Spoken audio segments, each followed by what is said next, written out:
미국 전역이 충격에 빠졌습니다. 최근 펜타곤 중심부에 경보가 울렸습니다. 장성 800명이 동시에 소집됐고 긴급 암호가 발령됐죠. 진주만 이후 단 한 번도 없었던 초유의 비상 상황이었습니다. 트럼프 대통령이 입을 여는 순간 수십 년간 이어온 동맹의 균열이 드러났습니다. 하지만 진짜 폭풍은 그 다음이었는데요. 서울에서 날아온 단 한 장의 문서. 그 안에 담긴 단어 몇 줄이 워싱턴을 뒤흔들었고 세계 질서의 축이 완전히 바뀌기 시작했습니다.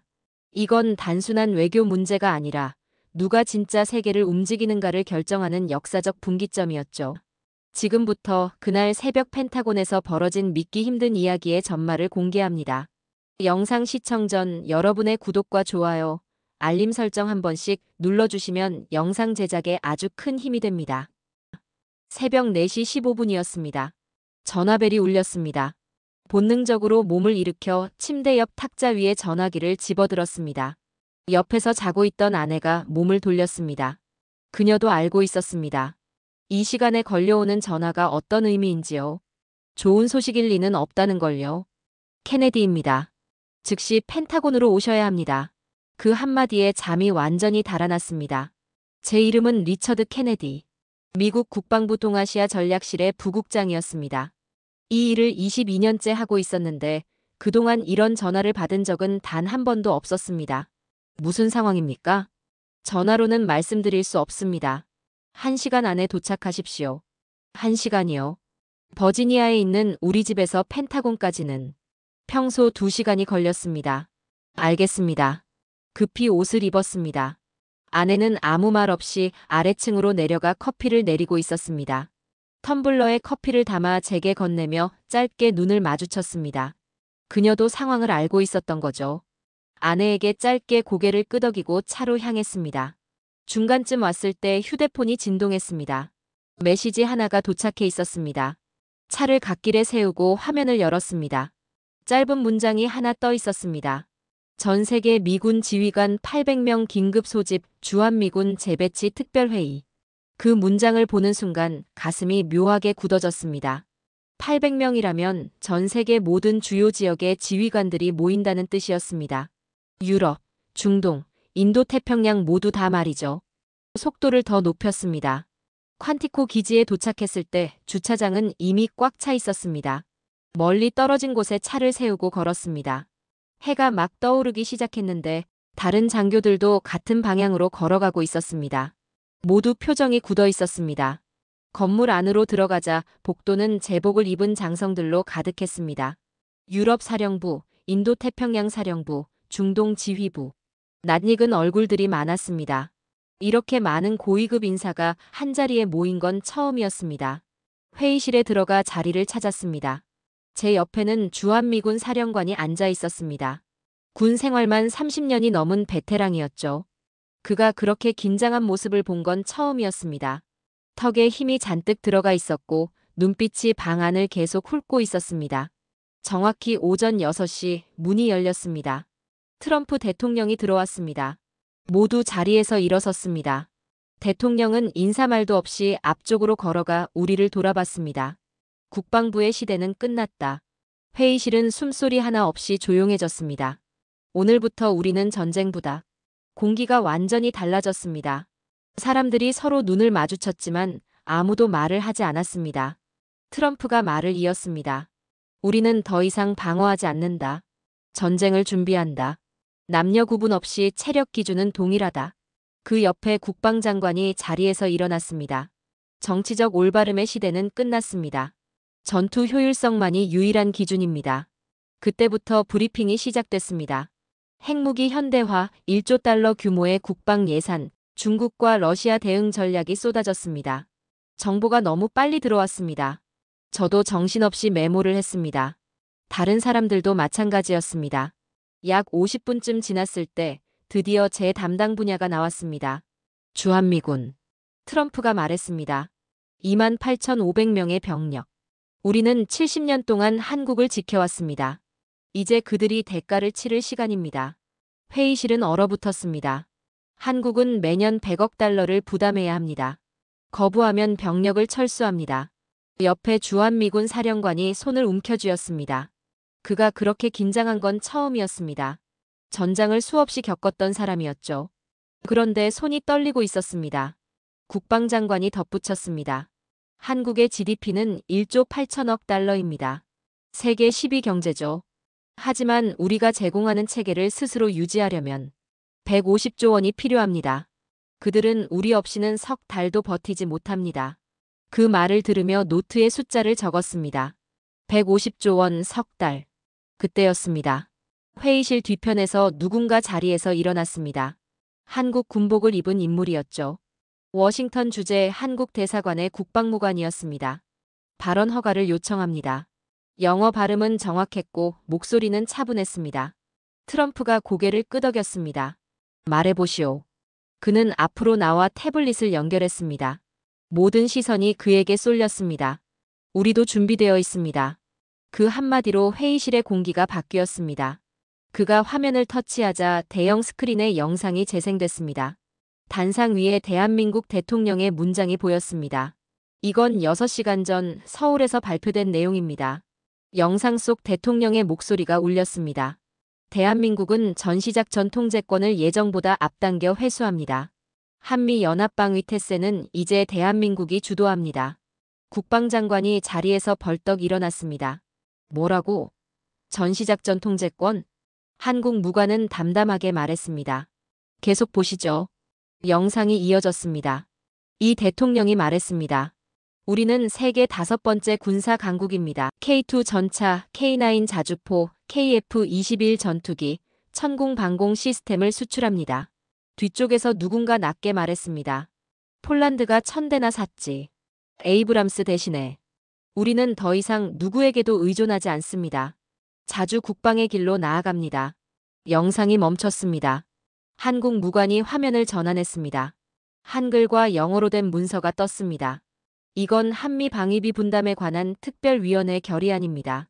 어제 한국 국회를 만장일치로 통과했습니다. 그 문서에는 3가지 조항이 적혀 있었습니다. 첫째, 미국의 일방적인 방위비 증액 요구 거부. 둘째, 주한미군 철수 시 자주 국방 체제로 전환. 셋째, 평택을 포함한 모든 미군 기지의 즉각 반환. 주한미군 사령관이 굳은 목소리로 말했습니다. 평택은 우리가 110억 달러를 들여 지은 기지다. 한국 무관이 그를 똑바로 바라봤습니다. 한국이 92%를 냈습니다. 미국은 8%였죠. 그 말이 떨어지자 회의실은 완전한 침묵에 빠졌습니다. 이라크, 아프가니스탄, 중동, 유럽. 전장을 누볐던 지휘관들이 모두 침묵했습니다. 표정은 모두 같았습니다. 충격과 혼란이 섞인 얼굴이었죠. 그날 미국은 처음으로 진정한 도전을 받았습니다. 그리고 아무도 그것이 이렇게 시작될 줄은 예상하지 못했었죠. 한국 무관이 회의실 앞에 서 있었습니다. 긴장한 기색은 없었습니다. 걱정하는 모습도 없었죠. 그저 태블릿을 다시 터치했습니다. 더 보여드리겠습니다. 화면이 바뀌었습니다. 이번에는 그래프들이 나타났습니다. 수많은 숫자와 차트 모두 컬러로 정리되어 있었습니다. 이건 K방산 수출 현황입니다. 그가 말했습니다. 한국이 다른 나라에 판매한 무기 목록이죠. 첫 번째 차트에는 폴란드가 표시되어 있었습니다.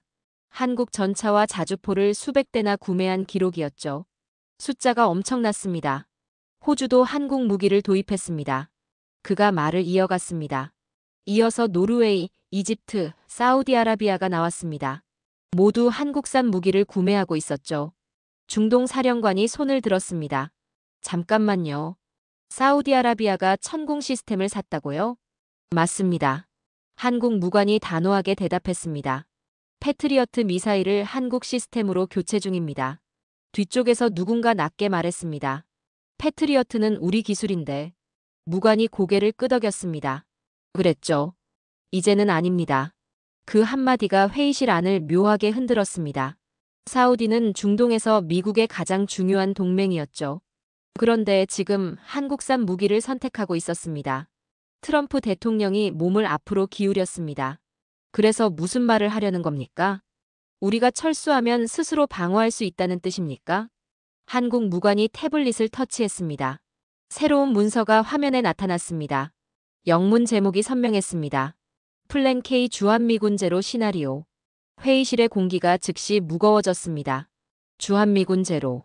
즉, 한국에 미군이 한 명도 없다는 의미였습니다. 무관이 차분히 설명을 시작했습니다. 1단계 30일 이내에 전시작전 통제권 완전 전환. 한국군이 모든 군사작전의 지휘권을 인수합니다. 그가 화면을 넘겼습니다. 2단계 90일 이내에 평택과 오산 기지를 한국이 인수합니다. 모든 시설과 장비를 완전히 이양받습니다. 다시 한번 클릭했습니다. 3단계 180일 이내에 미국 자산을 대체할 자체 전략 체계 구축. 그 말을 듣자 주한미군 사령관이 자리에서 벌떡 일어났습니다. 말도 안 됩니다. 목소리가 터질 듯 했습니다. 우리 시스템 없이는 작전이 불가능합니다. 통신, 정보망 모두 우리 기술에 의존하고 있지 않습니까? 한국 무관이 그를 바라봤습니다. 한국 전술 데이터 링크 시스템은 이미 가동 중입니다. 작년에 배치했습니다. 회의실이 술렁였습니다. 작년에요? 누군가 물었습니다. 그렇습니다. 우리는 이미 대비하고 있었습니다.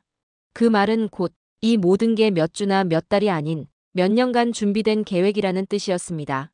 무관이 말을 이었습니다. 우리는 이스라엘 모델을 연구했습니다. 트럼프가 물었습니다. 무슨 모델입니까? 이스라엘은 공식적으로 핵보유국이 아닙니다. 하지만 누구나 압니다. 그들이 그 능력을 갖추고 있다는 걸요. 우리는 그들의 전략을 연구했습니다. 회의실이 다시 정적에 잠겼습니다. CIA 부국장이 천천히 자리에서 일어났습니다. 한국이 핵무기를 원한다는 뜻입니까? 무관은 단호하게 대답했습니다. 능력을 갖추고 있다는 뜻입니다. 우라늄 농축, 플루토늄 재처리, ICBM 기술.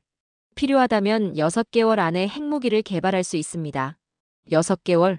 트럼프가 되물었습니다. 그렇습니다. 하지만 실제로 만들 계획은 없습니다. 다만 그 선택지를 보유하고 있다는 사실만 말씀드리는 겁니다. 회의실 안에 모든 사람이 침묵했습니다. 한국은 도움을 청하는 게 아니었습니다. 스스로의 힘을 보여주고 있었습니다. 무관이 다음 슬라이드를 열었습니다. 경제적 측면을 보시죠. 화면에 숫자들이 가득했습니다. 한국은 주한미군 유지에 매년 5조 2천억 원을 사용합니다. 약 40억 달러입니다. 완전한 자주국방으로 전환하면 연간 3조 8천억 원이 듭니다.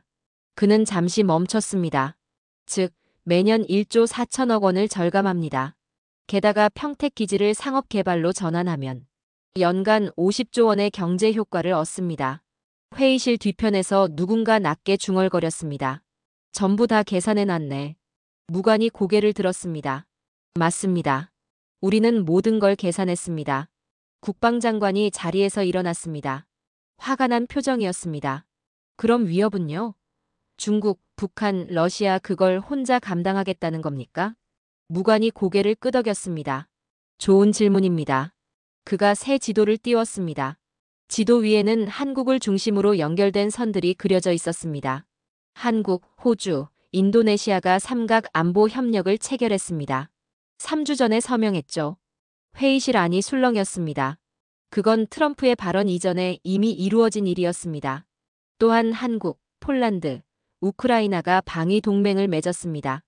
기술과 정보를 공유하고 방산을 상호 지원합니다. 다시 한번 클릭했습니다. 한국, 사우디아라비아, 아랍에미리트가 전략적 파트너십을 체결했습니다. 그들에게는 에너지 안보를, 우리에게는 방산 기술을 제공합니다. 화면 속 지도를 보니 한국이 완전히 새로운 국제 네트워크의 중심에 서 있었습니다. 이제 미국 중심이 아닌 한국 중심의 안보 구조가 만들어지고 있었던 겁니다. 이건 단순한 서류상의 협정이 아닙니다. 무관이 말을 이어갔습니다. 호주와는 이미 합동훈련을 시작했습니다. 인도네시아 조종사들이 KF-21 전투기를 훈련 중이고 폴란드 군인들은 K2 전차 운용을 배우고 있습니다. 트럼프가 화면을 응시하고 있었습니다. 표정은 읽기 어려웠습니다. 그때 문이 벌컥 열렸습니다. 백악관 상황실장이 급히 들어왔습니다. 손에는 빨간색 폴더가 들려 있었습니다. 비상 등급을 의미하는 색이었습니다. 대통령님, 그가 숨을 고르며 말했습니다. 한국이 방금 2가지를 발표했습니다. 모두 그를 바라봤습니다. 첫째, 한국 국방부가 모든 한미 연합훈련을 무기한 중단했습니다. 주한미군 사령관이 테이블을 쾅 쳤습니다. 그럴 리가 없어. 방금 그렇게 발표했습니다. 상황실장이 말을 이었습니다. 둘째, 한국이 중국과 러시아와의 경제 협력 협상을 시작했습니다. 회의실은 순식간에 혼란에 빠졌습니다. 사람들이 소리를 높였고 명령이 오갔습니다. 트럼프가 손을 들었습니다. 모두 조용해졌습니다. 어떤 협상입니까? 러시아는 한국에 연 200억 달러 규모의 천연가스를 공급하겠다고 제안했습니다. 상황실장이 폴더를 펼쳤습니다. 중국은 한국의 독자 결정을 환영한다는 공식 성명을 발표했습니다. 트럼프의 얼굴이 창백해졌습니다. 또 한 가지 있습니다. 상황실장이 서류를 들어올렸습니다. 한국 외교부가 새 정책을 발표했습니다. 특정 국가에 종속되지 않는 실용 외교라고 부릅니다. 그건 곧 미국에 종속되지 않겠다는 선언이었습니다. 트럼프가 천천히 자리에서 일어났습니다. 회의는 끝입니다. 강요들은 남으시오. 나머지는 해산. 사람들이 조용히 밖으로 나갔습니다. 주한미군 사령관의 얼굴은 잿빛이었습니다. 저는 잠시 자리에 앉아 있었습니다. 노트에는 숫자와 일정, 새로운 동맹 이름들이 빽빽하게 적혀 있었습니다. 한국은 이미 완벽한 계획을 세워두고 있었습니다. 모든 상황을 계산했고 모든 선택지를 준비했었습니다. 그리고 우리는 그 사실을 전혀 모르고 있었습니다. 그 다음 며칠은 완전히 혼란이었습니다. 펜타곤에 머물렀습니다. 대부분의 사람들이 그랬습니다. 밤낮 없이 상황을 분석하고 대응책을 논의했습니다. 상황실은 단 한순간도 비지 않았습니다. 세계 곳곳의 뉴스를 실시간으로 확인했죠. 모든 것이 빠르게 바뀌고 있었습니다. 첫 번째 충격은 일본에서 시작됐습니다. 우리 회의가 열린 지 이틀 뒤 기시다 후미오 일본 총리가 긴급 기자회견을 열었습니다. 상황실 대형 스크린으로 그 장면을 지켜봤습니다. 일본은 주권을 되찾아야 합니다. 우리 스스로의 길을 고민해야 합니다. 기시다 총리의 목소리가 통역을 통해 흘러나왔습니다. 뒤에서 누군가 낮게 말했습니다. 큰일 났네. 일본은 70년 동안 미국의 가장 가까운 동맹이었습니다. 그들이 동맹을 의심하기 시작한다면 이 체제 전체가 흔들릴 수밖에 없었습니다. 그 다음 날 독일이 발표를 했습니다. 자국 내 미군 주둔에 대한 지원을 축소하겠다는 내용이었습니다. 국방장관은 그 소식을 듣고 폴더를 집어던졌습니다. 서류가 바닥에 흩어졌습니다. 젠장. 그가 소리쳤습니다. 한국 하나 때문에 동맹 전체가 무너지고 있잖아. 서류를 주워들었습니다. 그건 예산 보고서였습니다. 모든 숫자가 같은 결론을 보여주고 있었습니다. 동맹국의 지원 없이 우리는 현재의 글로벌 주둔을 유지할 수 없다는 사실이었죠. 상황실장은 매시간 새로운 소식을 가져왔습니다. 한국 주식시장이 8% 올랐습니다.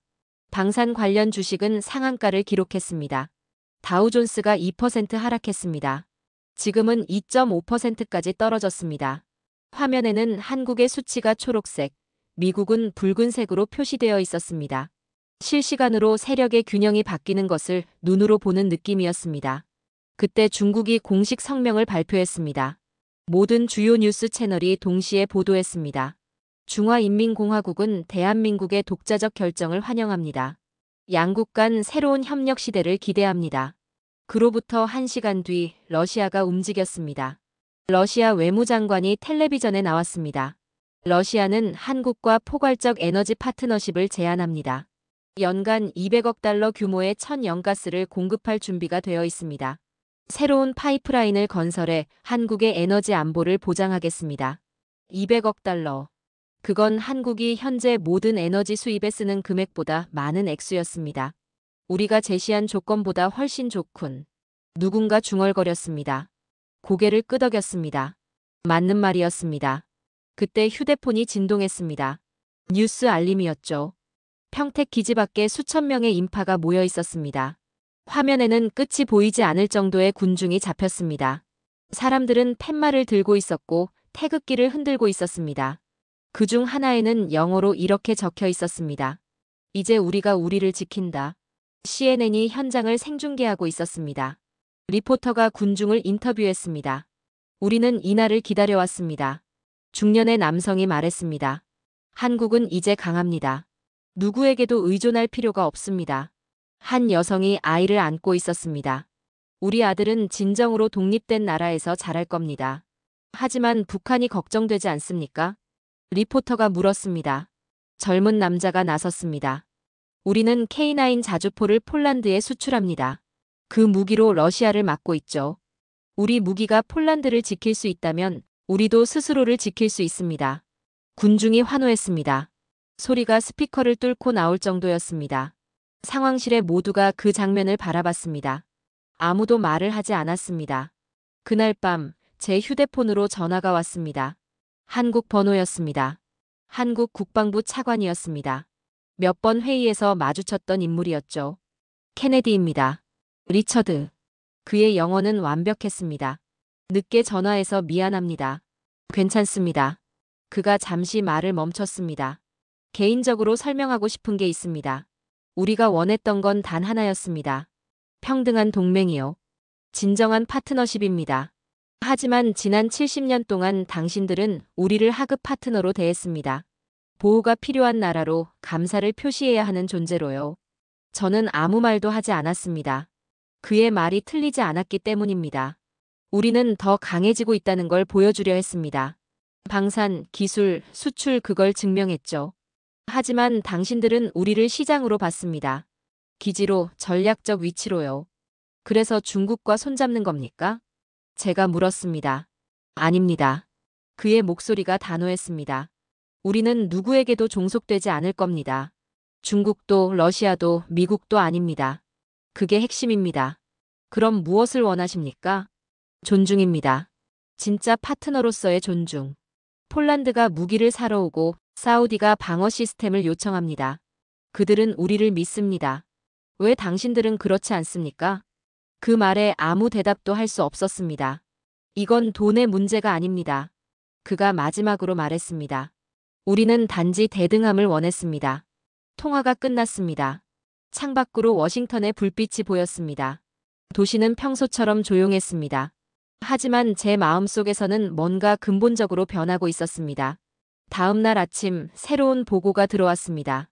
분석관이 말했습니다. 한국이 방금 500억 달러 규모의 미국 국채를 매각했습니다. 회의실이 술렁였습니다. 얼마라고요? 500억입니다. 그리고 외환 보유액 구성을 바꾸고 있습니다. 달러 비중은 줄이고 유로와 위안화를 늘리고 있습니다. 트럼프 대통령이 긴급 화상회의를 소집했습니다. 그의 표정은 피로했고 분노가 섞여 있었습니다. 시장 반응은 어떻습니까? 국채 수익률이 상승했습니다. 채권 가격이 하락하고 있습니다. 다른 나라들이 한국을 따라하면 기축통화체계가 흔들릴 수 있습니다. 얼마나 위험합니까? 글로벌 시장이 불안정해질 가능성이 큽니다. 트럼프가 잠시 침묵했습니다. 그리고 말했습니다. 선택지를 가져오시오. 48시간 안에. 화면이 꺼졌습니다. 그 48시간 동안 우리는 쉬지 않고 일했습니다. 국무부는 외교 전략을, 국방부는 병력 규모와 비용을, 재무부는 경제적 여파를 계산했습니다. 정보기관들은 지정학적 영향을 평가했습니다. 그러나 우리가 계산을 이어가는 동안에도 세계는 계속 움직이고 있었습니다. 사우디아라비아가 한국과 3천억 달러 규모의 계약을 체결했습니다. 서명식 장면이 뉴스에 나왔습니다. 사우디 장관들이 한국 관계자들과 악수하고 있었습니다. 계약 품목은 천궁, K2 전차, K9 자주포, 그리고 소형 원전 10기였습니다. 한국이 건설하고 사우디가 전력과 담수화에 활용하는 형태였죠. 그때 CIA 국장이 기밀 파일을 들고 들어왔습니다. 표지에는 붉은 줄이 그어져 있었습니다. 한국이 새로운 레이저 방공 시스템을 개발했습니다. 그가 말했습니다. 우리 분석관들은 이스라엘의 아이언돔을 능가한다고 평가합니다. 불가능합니다. 누군가 말했습니다. 아이언돔은 세계 최고 수준인데요. 이제 아닙니다. CIA 국장이 대답했습니다. 한국 시스템은 발사당 $1가 듭니다. 아이언돔은 1만 달러가 들죠. 비용 효율성에서 1만 배 차이입니다. 회의실은 조용해졌습니다. 아무도 부정하지 않았습니다. 그날 오후 트럼프가 명령했습니다. 서울로 협상팀을 보내시오. 케네디, 당신이 지휘하시오. 비행은 13시간이 걸렸습니다. 그동안 보고서를 검토하고 협상안을 정리했습니다. 하지만 이미 알고 있었습니다. 우리가 가는 건 명령을 내리러 가는 게 아니라 그들의 조건을 들으러 가는 길이라는 걸요. 아침 인천공항에 도착했습니다. 차가 대기하고 있었습니다. 서울 용산 국방부로 향했습니다. 도시는 예전보다 훨씬 활기찼습니다. 거리마다 공사가 진행 중이었고 사람들의 표정에는 자신감이 보였습니다. 자주 국방, 한국의 선택, 독립의 날. 그런 문구가 적힌 팻말들이 곳곳에 걸려 있었습니다. 영어로 된 문구 하나가 눈에 들어왔습니다. 우리는 우리의 길을 선택한다. 차가 국방부 앞에 멈췄습니다. 이제 그 길이 어떤 모습일지 직접 확인할 시간이었습니다. 한국 국방부 장관이 입구에서 우리를 맞이했습니다. 공식 기록에는 이름이 남지 않았습니다. 그저 국방부 장관으로만 표기됐죠. 악수를 했습니다. 악력이 단단했습니다. 서울에 오신 걸 환영합니다. 케네디 씨. 먼 길 오셨습니다. 초대해 주셔서 감사합니다. 시간을 낭비하지 맙시다. 그가 짧게 말했습니다. 따라오시죠. 건물 내부는 정갈했습니다. 복도를 걸어가며 벽면을 보니 한국의 최신 군사장비 사진들이 걸려 있었습니다. K2 전차, KF-21 전투기, 해군 구축함, 각 사진마다 폴란드 수출, 호주 배치, 이집트 계약 같은 문구가 붙어 있었습니다. 회의실로 들어섰습니다. 긴 테이블이 중앙에 놓여 있었고 짙은 색 목재 위로 이름표들이 정돈되어 있었습니다. 한쪽 벽에는 대형 스크린이, 다른 벽에는 포스터 하나가 붙어 있었죠. 2025 한국 국방 능력 현황이라는 제목이었습니다. 숫자들이 깔끔하게 나열되어 있었습니다. 현역 병력 50만 명, 예비군 310만 명, K2 전차 600대, K9 자주포 3000대, KF-21 전투기 150대. 그 아래에는 또 다른 항목이 있었습니다. 국방 예산 65조 원, 방산 수출 350억 달러, 세계 순위 5위.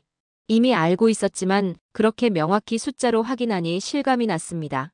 앉으시죠. 국방부 장관이 손짓했습니다. 자리에 앉았습니다.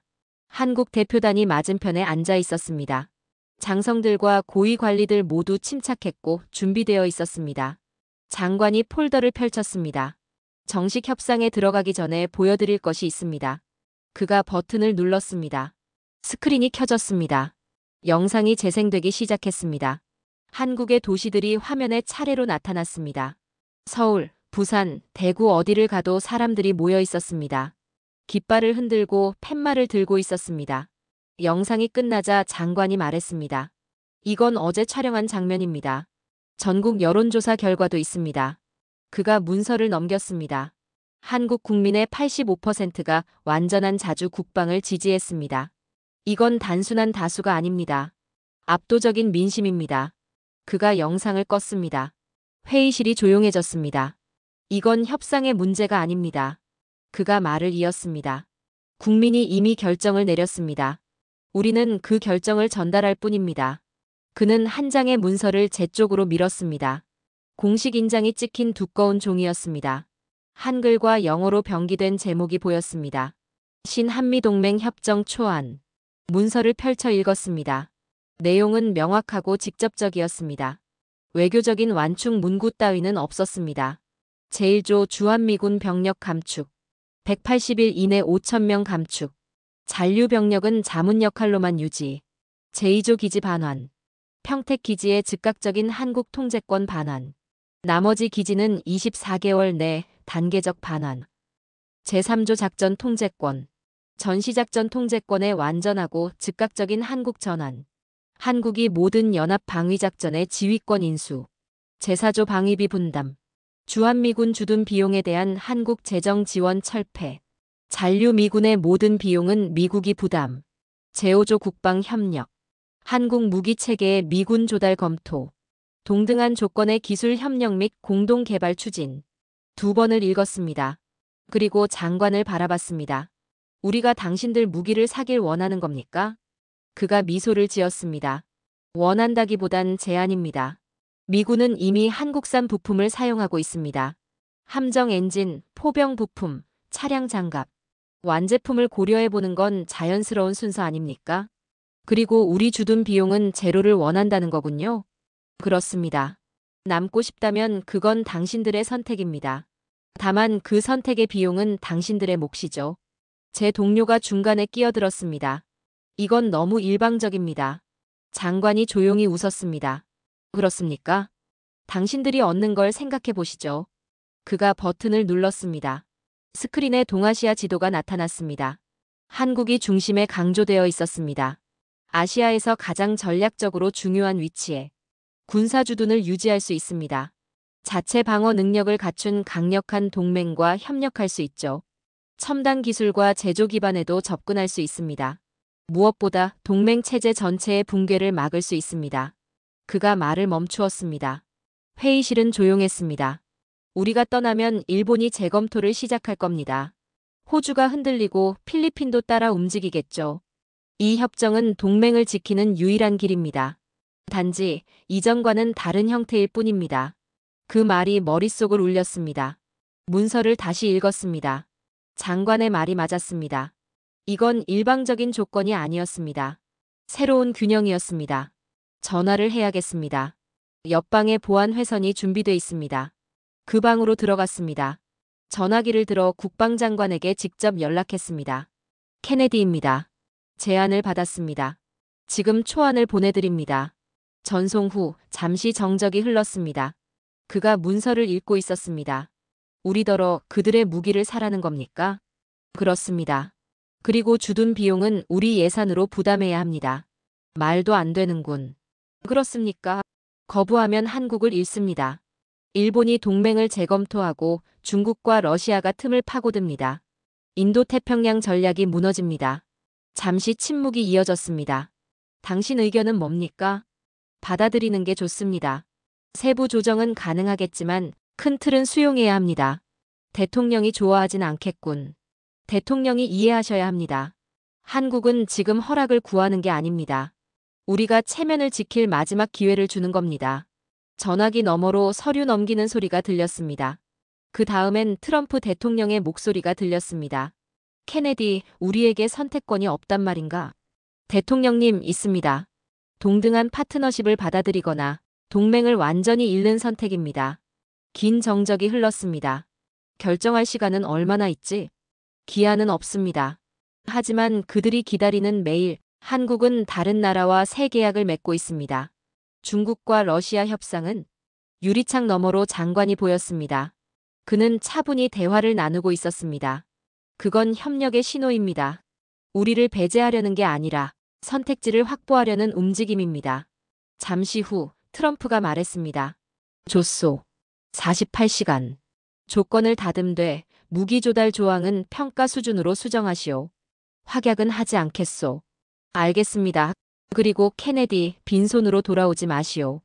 통화가 끝났습니다. 회의실로 돌아갔습니다.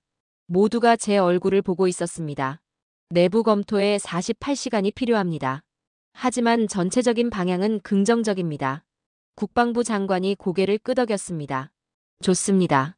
48시간 기다리겠습니다. 그가 자리에서 일어났습니다. 그동안 보여드릴 게 있습니다. 보시겠습니까? 무엇입니까? 평택 기지입니다. 아직은 당신들 기지일 때요. 2주 후면 우리 겁니다. 그날 오후 평택으로 이동했습니다. 기지는 거대했습니다. 기억보다 더 넓고 정비가 잘 되어 있었습니다. 정문 앞에 도착하니 인부들이 새 표지판을 준비하고 있었습니다.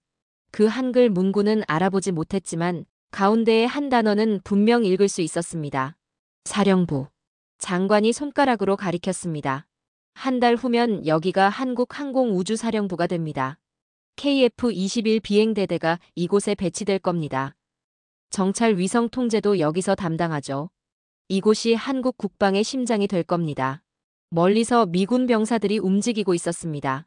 그들은 아직 자신들의 시간이 끝나가고 있음을 몰랐습니다. 장관이 조용히 말했습니다. 이건 철수가 아닙니다. 변화입니다. 그 말이 오래 남았습니다. 그는 맞았습니다. 이건 단순한 주둔의 문제가 아니었습니다. 세상의 질서가 변하고 있었던 겁니다. 48시간이 지났습니다. 트럼프 대통령이 결정을 내렸습니다. 받아들인다. 그게 전부였습니다. 단 2단어로 70년간 이어진 동맹의 한 시대가 끝났고 같은 2단어로 새로운 시대가 시작됐습니다. 서명식은 사흘 뒤로 잡혔습니다. 양측은 세부 조항을 정리하느라 쉬지 않고 일했습니다. 법률팀이 문장을 검토했고 번역팀이 단어 하나하나를 확인했습니다. 오해나 혼선이 단 하나도 남지 않도록 했습니다. 서명식은 한국 국방부 본청 회의실에서 열렸습니다. 며칠 전 협상이 진행됐던 바로 그곳이었습니다. 하지만 이번엔 기자들과 관계자들로 가득했습니다. 카메라 플래시가 쏟아졌습니다. 회의실 뒤편에 서서 서명 장면을 지켜봤습니다. 양국 국방장관이 나란히 앉아 있었습니다. 가죽 표지로 제본된 협정문이 두 사람 사이에 놓여 있었습니다. 먼저 한국 국방부 장관이 서명했습니다. 이어 미국 측이 펜을 들었습니다. 플래시가 터졌고 셔터 소리가 연달아 울렸습니다. 그 순간 모든 게 공식이 됐습니다. 협정의 주요 내용은 명확했습니다. 6개월 내 주한미군 5,000명 철수, 평택기지의 즉각적인 한국 통제권 반환, 전시작전 통제권의 완전한 한국 이양, 방위비 분담금 폐지, 동등한 조건의 기술 협력과 조달 평가. 그날 저녁 이재명 대통령이 전국 연설을 했습니다. 호텔방에서 그 방송을 지켜봤습니다. 통역기의 목소리가 귓가에 울렸습니다. 대한민국 국민 여러분, 오늘 우리는 진정한 독립을 이뤘습니다. 75년 동안 자유를 향한 길을 걸어왔습니다. 오늘 그 길의 끝에 섰습니다. 우리는 여전히 미국과 친구로 남습니다. 하지만 이제 우리는 동등한 파트너로 섭니다. 보호받는 나라가 아니라 스스로를 지키고 다른 이를 도울 수 있는 나라로서요. 대통령의 목소리가 이어졌습니다. 내일 우리의 깃발이 평택 기지 위에 펄럭일 것입니다. 우리의 지휘관들이 군을 지휘하고 우리의 기술이 나라를 지킬 것입니다. 이것이 우리의 새로운 시작입니다. TV를 껐습니다. 호텔방은 조용했습니다. 밖에서는 자동차 경적 소리와 환호가 들렸습니다. 도시 전체가 살아있는 듯 했습니다. 휴대폰이 울렸습니다. 뉴스 알림이었죠. CNN은 한국, 미국 군사 의존에서 완전 독립이라 보도했고 BBC는 아시아 질서의 전환점이라 썼습니다. NHK는 한국의 자립, 새로운 아시아의 질서 개막이라 보도했습니다. 모든 뉴스가 같은 사실을 전하고 있었습니다. 세상이 변하고 있었습니다. 다음 날 오전 비행기로 귀국할 예정이었습니다. 하지만 그 전에 한 곳을 들러야 했습니다. 차를 타고 평택 기지로 향했습니다. 밤이었지만 멀리서도 불빛이 보였습니다. 기지 근처 도로에는 사람들이 길게 줄지어 서 있었습니다. 차에서 내려 걸었습니다. 아무도 저를 알아보지 못했습니다. 군중 속의 한 사람이었죠. 정문 앞에서 인부들이 표지판을 교체하고 있었습니다. 낡은 영어 표지판이 내려가고 새 한글 표지판이 달렸습니다. 대한민국 항공우주사령부. 그 아래에는 또 다른 문장이 새겨져 있었습니다. 한글과 영어로 이렇게 쓰여 있었습니다. 우리는 의존하지 않는다. 우리가 선택한다. 사람들이 사진을 찍고 있었습니다. 가족들이 아이를 안고 환하게 웃었습니다. 아이들이 깃발을 흔들며 포즈를 취했습니다. 그들의 표정에는 자부심이 담겨 있었습니다. 그때 낯익은 목소리가 들렸습니다. 뒤돌아보니 한국 국방부 차관이 서 있었습니다. 며칠 전 밤에 전화했던 바로 그 사람이었습니다. 보러 오셨군요. 어떻게 끝나는지 보고 싶었습니다. 이건 끝이 아닙니다, 리처드. 시작입니다. 그렇습니다. 우리는 나란히 서서 사람들을 바라봤습니다. 그 순간이 역사의 한 장면이라는 걸 느꼈습니다. 그가 조용히 말했습니다. 더 이상 무릎 꿇고 살 수는 없었습니다. 이제 이해하시죠? 이해합니다. 그는 제 어깨에 손을 얹고 고개를 끄덕였습니다. 그리고 군중 속으로 걸어 들어갔습니다. 그가 사라지는 걸 바라봤습니다. 다음 날 아침 워싱턴으로 향하는 비행기에 올랐습니다. 13시간 동안 하늘 위에 있었습니다. 노트북을 열고 보고서를 작성했습니다. 국방장관과 대통령에게 보낼 보고서였습니다. 첫 문장을 쓰는데 오래 걸렸습니다. 10번 넘게 지웠다가 다시 썼습니다. 결국 이렇게 정했습니다. 우리는 동맹을 잃지 않았다. 동등한 파트너를 얻었다. 비행기가 워싱턴에 착륙했습니다. 공항에 기자들이 몰려 있었습니다. 터미널을 나서자 질문이 쏟아졌습니다. 케네디 씨, 이번 협상이 실패입니까? 미국이 한국을 잃은 겁니까? 실패가 아닙니다. 변화의 시작입니다. 한국의 독립은 우리가 그들에게 가르친 결과입니다. 우리가 세운 기반 위에 그들이 스스로 일어선 겁니다. 그건 패배가 아니라 완성입니다. 그 말은 공식적 대답이었지만 마음속 진심은 달랐습니다. 우리는 그들에게 아무것도 가르치지 않았습니다. 그들을 과소평가했었죠. 그리고 이제 그들은 우리가 틀렸음을 증명했습니다. 한국을 떠올렸습니다. 평택의 그 표지판이 머릿속에 떠올랐습니다. 우리는 의존하지 않는다. 우리가 선택한다. 그리고 그때 문득 한 문장이 떠올랐습니다. 어디서 들은 건지 모르겠지만 진실처럼 느껴졌습니다. 제국은 사라지지만 독립의 정신은 영원하다. 그 중심에는 언제나 하나의 이름이 있었습니다. 스스로 서기로 결심한 하나의 나라, 대한민국. 내일은 다시 펜타곤으로 돌아가야 했습니다. 이제 달라진 세계를 설명해야 했습니다. 세상이 변했습니다. 동맹이 변했고 힘의 균형이 새로 쓰였습니다. 그리고 우리 역시 변해야 했습니다. 그렇지 않으면 뒤처질 수밖에 없었습니다. 오늘의 사연은 여기까지입니다. 긴 영상 끝까지 함께 시청해주셔서 감사합니다. 저희는 다음에 더 놀랍고 감동적인 사연으로 찾아뵐게요. 항상 행복하세요, 여러분.